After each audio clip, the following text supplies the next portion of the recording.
அனைத்து நண்பர்களுக்கும் வணக்கம். நம்ம இந்த வீடியோல ஒகபாடுங்கிற கொரியன் டிராமாவோட கண்டினியூவா தான் பார்க்க போறோம். சவுத் கொரியால டேவை தான் காட்டுறாங்க. ஒரு மீடியா கான்ஃபரன்ஸ் தான் ரெடி பண்ணிருக்கு. அந்த யூன் சொன்ன மாதிரி டேவும் மீடியா ஆளுங்களுக்கு முன்னாடி ஒரு விஷயத்த சொல்றாரு. நடந்த விமான தாக்குதலுக்கு முக்கியமான காரணமே டைனமிக் கம்பெனி தானோ. அவங்க கம்பெனி பிளேனை அவங்களே வெடிக்க வச்சு அந்த பழிய ஜான்மார் கம்பெனி மேல போட ட்ரை பண்ணாங்க. இதுல ஈரவுக்கு பங்கு இருக்கிறதா சொல்ல அந்த இடத்துல மீடியா ஆளுங்க மட்டும் இல்ல, அந்த பாதிக்கப்பட்ட குடும்பத்தை சேர்ந்த ஆளுங்களும் இருப்பாங்க. ஜூடோ மாஸ்டர் இருக்கு. ஹீரோவை பத்தி தப்பா பேசவும் எல்லாருக்கும் முன்னாடி வந்து ஹீரோ ரொம்பவே நல்லவன், கண்டிப்பா அவன் இப்படி தப்பு பண்ணிருக்க மாட்டான்னு சப்போர்ட் பண்ண பாதிக்கப்பட்ட குடும்பத்தை சேர்ந்த சில பேர் ஹீரோ தப்பு பண்ணிருப்பான்னு நம்ப ஆரம்பிச்சிருவாங்க. அவங்க எல்லாருக்கிட்டே அந்த ஜூடோ மாஸ்டர் சொல்லி புரிய வைக்க ட்ரை பண்றாரு. ஆனா யாருமே கேட்க தயாரா இல்லைனா அவரை வெளியில கூட்டிட்டு போறாங்க. ஒரு பக்கம் சாங்கமி இப்பட்டே இவங்க ரெண்டு பேருமே டைனமிக் கம்பெனி முதலாளிக்கு எதிராக மீடியால சொன்னதால அதை வச்சு அரசு வாரண்ட் வாங்கி அந்த டைனமிக் கம்பெனி முதலாளியை அரெஸ்ட் பண்ண இந்த நியூஸ் எல்லாத்தையுமே கப்பல வர ஹீரோயினும் பாக்குறாங்க. ஹீரோயினும் டே நமக்கு துரோகம் பண்ணல, அவன் சூழ்நிலையால போய் சொல்லிட்டு இருக்கதா சொல்ல அப்பதான் டே சொன்ன விஷயம் ஞாபகத்துக்கு வருது. கோட் நேம் ஒகபாடு. அதோட ஒரு மொபைல் நம்பர் கொடுத்துருப்பாரு. அந்த மொபைல் நம்பருக்கு கால் பண்ண அது அந்த லேடியோட ரெஸ்டாரண்ட்டுக்கு தான் போகவும்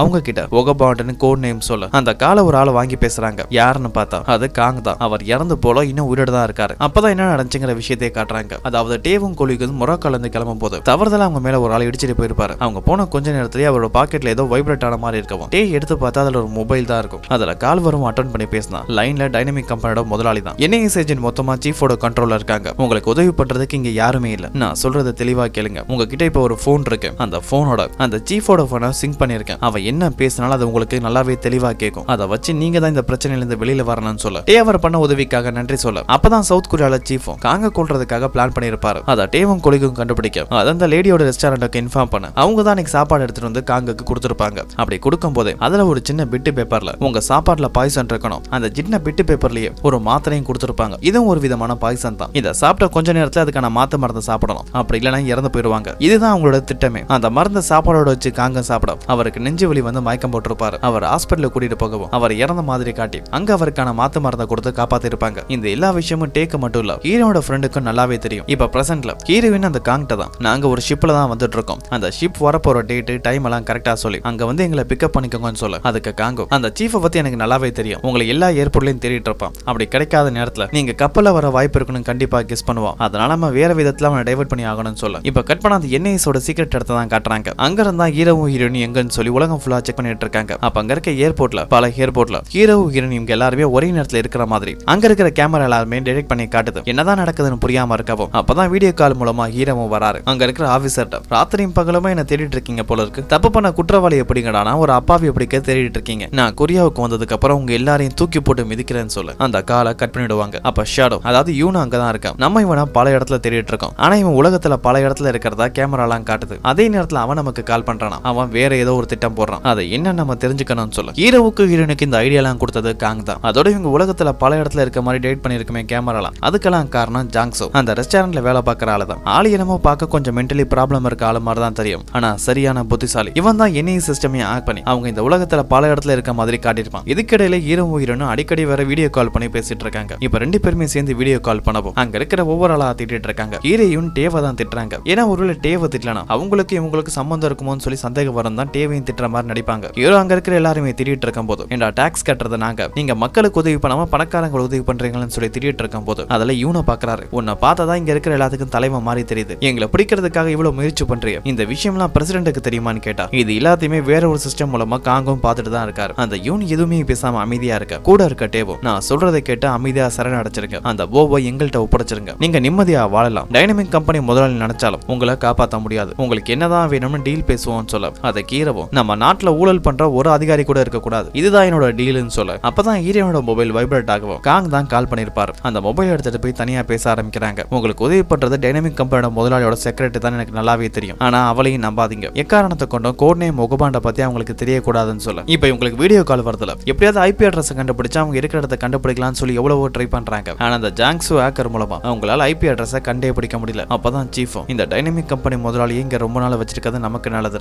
அவரை ரிலீஸ் பண்ணிடுவோம்னு சொல்ல அவர் அங்கதான் பிடிச்சு வச்சிருப்பாங்க. அவரோட பொருள் எல்லாம் கொடுத்து லாக்கப்ல இருந்து கிளம்ப சொல்ல அவர் பொருள் எடுத்துக்கிறாரு. அங்க கண்ணாடி ஒண்ணு இருக்கும், அதுக்கு பின்னாடி யார் தான் இருக்குன்னு பார்க்க முடியாது. ஆனா எட்வர்ட் அங்க வராரு. அதாவது டைனமிக் கம்பெனியோட முதலாளி பேர் தான் எட்வர்ட். அந்த முதலாளி அந்த கண்ணாடி கிட்ட வந்து நீ இங்க தான் இருக்கன்னு எனக்கு நல்லாவே தெரியும் யூனுன்னு சொல்லவும் அது எல்லாத்தையுமே யூனும் பார்த்துட்டு தான் இருக்க, தப்பான ஆளுகிட்ட மோதிட்டீங்க, அதுக்கான பலனை நீங்க எல்லாருமே அனுபவிச்சு தான் ஆகணும்னு சொல்லிட்டு டைனமிக் கம்பெனி முதலாளி அங்க இருந்து கிளம்ப இப்ப ஹீரோ ஹீரோயின் இருக்க போர்டு தான் காட்ட இருக்க ரூமுக்கு வந்து பார்த்தாங்க அந்த ஓ இல்ல தான் கைத்தா ஒத்துட்டு அங்க இருந்து தப்பிச்சு போயிருப்பான். இது கடலுங்கிறதால எங்கேயும் தப்பிச்சு ஓட முடியாது, கண்டிப்பா இந்த கப்பல்ல அண்டர் கிரவுண்ட்ல தான் எங்கேயாவது ஒளிஞ்சிருக்கணும்னு சொல்லிட்டு ரெண்டு பேருமே அவனை தேடி அண்டர் கிரவுண்டுக்கு வராங்க. அவன் ஹீரோயின் கழுத்துல கத்திய வச்சு மிரட்டவும் அவங்க கழுத்துல சின்னதா கத்திப்பட்டு ரத்தமும் வர ஆரம்பிச்சிடும். அப்ப ஹீரோ தான் அவ செத்தா சாகட்டா நான் ஒன்னும் விட மாட்டேன்னு சொல்லவும் அப்ப ஹீரோயினும் அப்ப ஏன் உயிர் முக்கியம் இல்லையான்னு சொல்லிட்டு ஹீரோ கூட சண்டை போட்டுட்டு இருக்க. இவங்க ரெண்டு பேரும் இப்படி பேச்சாலே சண்டை போட்டுட்டு இருக்க. அதுல அந்த டைவர்ட் ஆகவும் அவன் அடிச்சு தூக்கி போட்டு மறுபடியும் அந்த ரூம்லயே கட்டி அடைச்சு வைக்க ஹீரோயினுக்கு கழுத்துல அடிபட்டிருக்குல. ஹீரோ தான் மருந்து போட்டு விடுறாரு. அப்ப ஹீரோயின் பக்கத்துலயே வரவும் திடீர்னு அவருக்கு என்ன ஆச்சுன்னு தெரியல, ஸ்டன் ஆனது மாதிரி இருக்கு. ஹீரோயின் அதை பார்த்துட்டு இப்ப எதுக்கு அப்படியே நிக்கிறேன்னு கேட்டா ஹீரோயினும் ஹீரோவை பாக்குறாங்க. எதுக்கு உன் முகம்லாம் செவக்குதுன்னு கேட்டா ஹீரோ உடனே அங்க இருந்து வெக்கப்பட்டு வந்துருவாரு. இன்னொரு பக்கம் அந்த ஓவை தான் காட்டுறாங்க. அவனை அடைச்சு வச்சிருக்க இடத்துல தான் அந்த டைனமிக் கம்பெனியோட செக்ரட்டரி இருக்கு. இதுக்கு முன்னாடி உன்னை எங்கேயோ பார்த்த மாதிரி இருக்கு, நம்ம எங்க மீட் பண்ணிருப்போம்னு சொல்லி பேசி தொந்தரவு பண்ணிட்டு இருக்க. ஒரு டேப் படுத்த அந்த செக்ரட்டரி மறுபடியும் வாயா அடைச்சிருவாங்க.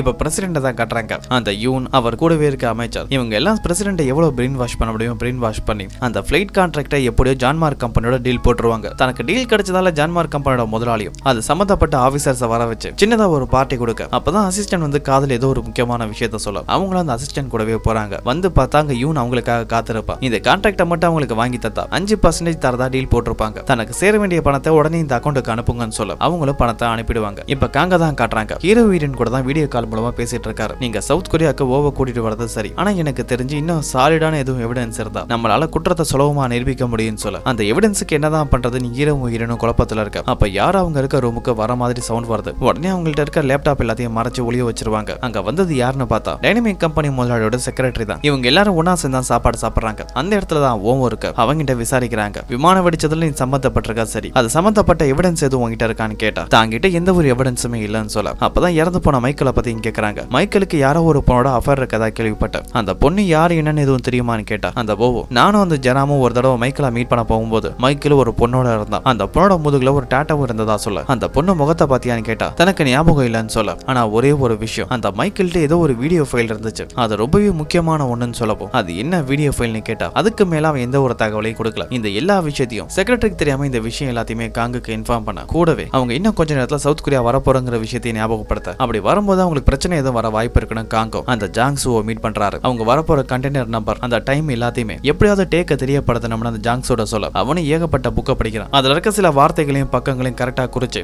அதை ஒரு மெசேஜ் மாதிரி டைப் பண்ணி டேவுக்கு சென்ட் பண்ண அது அவங்களுக்கு சுலபமா கிடைக்கிற கொரியன் இன்டெலிஜென்ஸ் சம்பந்தப்பட்ட புக்கு தான். அந்த புக்கு எல்லா என்ஐஎஸ் ஆபீஸ்லயே இருக்கும். டேவோ அந்த மெசேஜை பார்க்க சிசிடிவி மூலமா அது எல்லாத்தையுமே அந்த சீஃபும் வாட்ச் பண்ணிட்டு தான் இருக்காரு. டேவோட மொபைலுக்கு ஒரு மெசேஜ் வந்தது கூட அவருக்கு தெரியும், ஆனா அது என்ன மெசேஜ்னு தெரியாது. இப்ப டேவோ அந்த இன்டெலிஜென்ஸ் புக் எடுத்துட்டு பாத்ரூமுக்கு போறாரு. கூடவே அந்த மெசேஜ்ல சில நம்பர்ஸ் எல்லாம் வந்திருக்குமே அந்த நம்பர் அதுல இருக்க பேஜஸ் அது எல்லாத்தையுமே ஒன்னு செக் பண்ணி பார்த்துட்டு ஹீரோ ஹீரோயின் வரப்போறாங்களோ அவங்க எந்த டைம்ல எந்த கண்டெய்னர்ல வரப்போறாங்கன்னு எல்லா தகவலையும் தெரிஞ்சுக்க அந்த தகவல் தெரிஞ்ச உடனே அவருக்கு வந்து மெசேஜ் டெலிட் பண்ணிட்டு வெளியில வந்தா அங்க சீஃப் காத்துட்டு இருக்காரு. பாத்ரூம்குள்ள எதுக்கு புக் எடுத்துட்டு போனன்னு சொல்லி அந்த புக்கை வாங்கி செக் பண்ணி பார்த்தா அதுல சரியா எந்த ஒரு தகவலும் இருக்காது. அப்பதான் சீஃபுக்கோட ஆளுங்க வந்து மறுபடியும் வீடியோ கால் வந்ததா சொல்ல சீஃப் பார்க்க வந்தா அதுல இருக்கிறது ஹீரோயின் தான். அவங்க ஹீரோவுக்கு துரோகம் பண்ற மாதிரி பேசுறாங்க. எனக்கு என் வேலை தான் முக்கியம், இந்த ஹீரோ கூட இருந்தா கண்டிப்பா நானும் பிரச்சனையில மாட்டிக்குவேன், அவன் எங்க இருக்கான்னு எல்லா தகவலையும் உங்களுக்கு சொல்றேன். இப்ப நாங்க இந்தியால டெல்லியில தான் இருக்கோம், நீங்க எங்களை சுலபமா பிடிச்சிடலாம், ஆனா என்ன மட்டும் விட்டுருங்க, எனக்கு என் வேலை முக்கியம்னு சொல்ல அந்த சீஃப் உன் வேலை உனக்கு கண்டிப்பா கிடைக்கும், ஆனா எனக்கு தேவை ஹீரோவும் அந்த ஓவும் தான், அவங்கள பிடிக்க நீ உதவி பண்ணணும்னு சொல்ல அப்பதான் ஹீரோனும் யாரோ வர மாதிரி இருக்குன்னு சொல்லிட்டு காலை கட் பண்ணிடுவாங்க. பார்த்தா ஹீரோவும் அங்கதான் இருப்பாரு. இது எல்லாமே அவங்களோட பிளான் தான். இப்ப இவங்க ஃபுல்லா இந்தியால தேடுவாங்க. அந்த டைமை பயன்படுத்தி சவுத் கொரியா வந்துடலாம் தான் இவங்க பிளான் பண்ணிருப்பாங்க. இப்ப சீஃப் அந்த ரூம்ல இருந்து வெளியில வர அவருக்கு திடீர்னு ஏதோ ஒரு விஷயம் ஸ்ட்ரைக் ஆகவும் இப்ப ஹீரோயினிய கூட வீடியோ கால்ல பேசினால அது கண்டிப்பா ரெக்கார்டா இருக்கும். அந்த ரெக்கார்டை யாருக்கும் தெரியாம முக்கியமா டேவுக்கு தெரியாம என்னோட ரூமுக்கு எடுத்துடுவான்னு சொல்ல இப்ப சீஃபும் ஹீரோயின் பேசின அந்த வீடியோ காலிங் ரெக்கார்டை மறுபடியும் போட்டு பாக்குறாரு. அவர் ஏதோ ஒரு விஷயத்தை மிஸ் பண்றதா தோணவும் அப்பதான் ஹீரோயின் கையில இருக்க வாட்சை பாக்குறாரு. சவுத் கொரியால இருக்க டைமுக்கும் அந்த வாட்ச்ல இருக்க டைமுக்கும் 1 மணி நேரம் டிஃபரெண்டா இருக்கும். ஆனா அவங்க இந்தியால இருக்கிறதா சொல்லிருப்பாங்க. ஒருவேளை ஹீரோயின் இந்தியால தான் இருக்கிறதா இருந்தா இவங்களுக்கு அவங்களுக்கு 3 மணி நேரம் டைம் டிஃபரெண்டா இருந்திருக்கும். அதை வச்சு அந்த டைம் டிஃபரன்ஸை வச்சு இதுக்கப்புறம் நம்ம தேட வேண்டியது ஏர்போர்ட்ல இல்ல ஸ்மக்லிங் பண்ற மாஃபியா ஆளுங்களை எப்படி சவுத் கொரியால இல்லீகலா வரதுக்கு என்னென்ன வழி இருக்குன்னு கண்டுபிடிங்கன்னு சொல்ல கட் பண்ணா இப்ப ஹீரோவும் ஹீரோயின் தான் காட்டுறாங்க. அவங்களுக்கான ரூம்ல தான் படுத்துட்டு இருக்கவும் ஹீரோயின் நல்லா தூங்கிட்டு இருக்கும் போது அவங்க இடுப்பு தெரியுற மாதிரி தூங்குவாங்க. அதை பாக்குற ஹீரோவுக்கு ஏதோ மாதிரி இருக்கவும் அவங்க ட்ரெஸ் அட்ஜஸ்ட் பண்றதுக்காக பக்கத்துல போவார். அப்ப ஹீரோயினுக்கு முழி போறவும் நீ எதுக்காக என் பக்கத்துல வரன்னு சொல்லி சண்டை போடவும் உன் ட்ரெஸ் தான் அட்ஜஸ்ட் பண்ண வந்ததா சொல்ல அதை ஹீரோயின் நம்ப மாட்டாங்க. அதுல 2 பேரும் சண்டை போட்டுட்டு இருக்க நீ அந்த பக்கம் படு நான் இந்த பக்கம் படுக்கிறேன்னு சொல்லிட்டு ஆளாளுக்கு தூங்கிட்டு இருக்காங்க. அப்படியே கொஞ்ச நேரம் கழிச்சு பார்த்தா ஹீரோயின் ஹீரோவை கட்டுப்பிடிச்ச மாதிரி தூங்க ஹீரோவும் கையை தள்ளி விட்டுறாரு. ஆனா அவங்க மறுபடியும் பக்கத்திலேயே வந்து படுத்து தொல்லை பண்ணிட்டு இருக்க இப்படியே அவங்களுக்குள்ள ரொமான்ஸ் நடந்துட்டு இருக்க. கட் பண்ணாதுக்கு அடுத்த நாள் காலையில சீஃப் அந்த யூனுக்கு தான் கால் பண்றாரு. அந்த எங்க இருக்கா நான் கண்டுபிடிச்சிட்டு தான் சொல்லுவான். அதுக்கு யூனும் அவன் உயிரோட இருக்க கூடாது, அவன் கூட இருக்கிற யாரை வேணாலும் கொலை பண்ணிக்கோன்னு சொல்ல நடக்குதுன்னு அடுத்த வர வீடியோல பாப்போம்.